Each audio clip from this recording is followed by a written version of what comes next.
Hi, Aunt friends. Last weekend at the lake for Callum's second birthday, that's where I prepared this post, waiting for the right time to share. I didn't want this week to go by without sharing what I hope is timely encouragement. You know, in light of Callum's birthday, I was thinking about the angel Gabriel. What's the connection? Why Gabriel? Well, Gabriel is Callum's middle name. I recall the angel Gabriel visiting Mary and her cousin Elizabeth about the destiny of their respective sons, Jesus and his cousin, forerunner, baptizer, John. I believe with all my heart that God has destiny for each one of our children, just as he had for John and Jesus, fashioned for them from the womb. This point was made all the clearer with the conception of our last son, Callum. I'll be upfront with you. He was our surprise. I'll admit that the news of his conception was met with shock and even overwhelm. I had just started a new job after taking 2 years off to stay home with Judah, and going back to work was difficult. In a new school, new district, I felt like I was learning everything all over again. It was very hard, even despite the amazing support I received that year. But one consolation that kept ringing and ringing in my mind was that next year, it'll be easier. I'll have 1 year under my belt and it should be more smooth sailing from there. And then I find out I was pregnant. For the first time, I was not jumping for joy. He was not part of my smooth sailing plans until the first ultrasound. The earliest time available for the ultrasound was when I came to find out Callum was 11 weeks and 1 day. Then upon exiting with the amazing first images of Callum's growing life, I went on Facebook. And what was the first thing that met my eyes?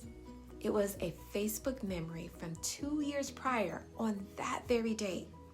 It was actually a quoted image from Francis Chan that read, "My existence was not random, nor was it an accident. God knew who he was creating, and he designed me for a specific work." Goodness gracious. God sure knew how to put my mind at ease, to know that his thoughts are higher than mine and his ways so much greater. Life isn't about smooth sailing, but God's will prevailing. That timely quote was all the rest that I needed for my soul to more fully embrace the growing life in my womb, who was not planned like the other two, but certainly in God's plan, because he obviously foreknew.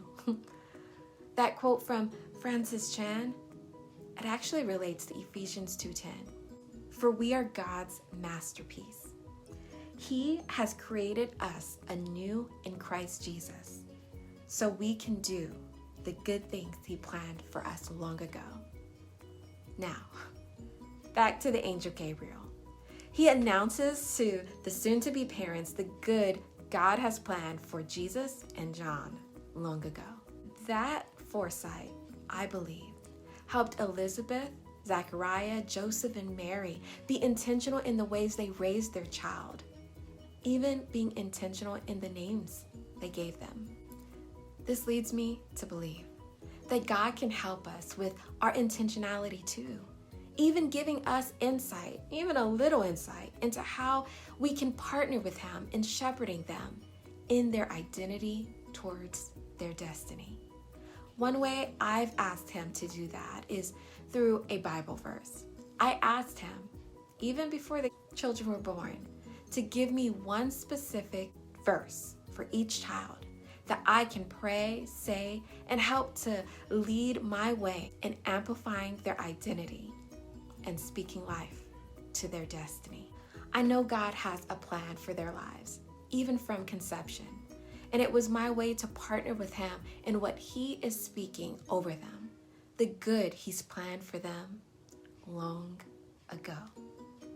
On that note, I encourage you to ask God to highlight scriptures or statements that you can pray say, and help to lead your way in encouraging and intentionally and actively parenting or shepherding your children.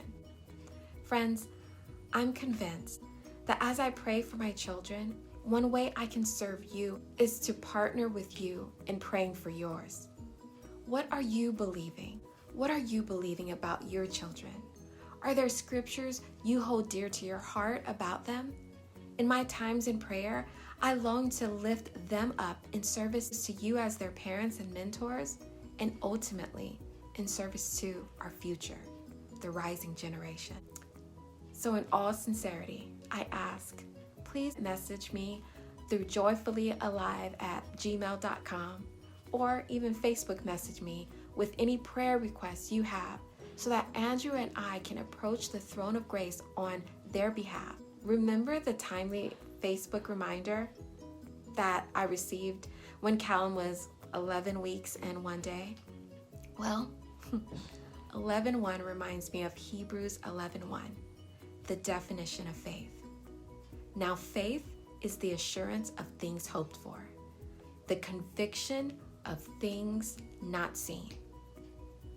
I pray we all are strengthened in our assurance, conviction, faith that our children's existence was not random, nor was it an accident.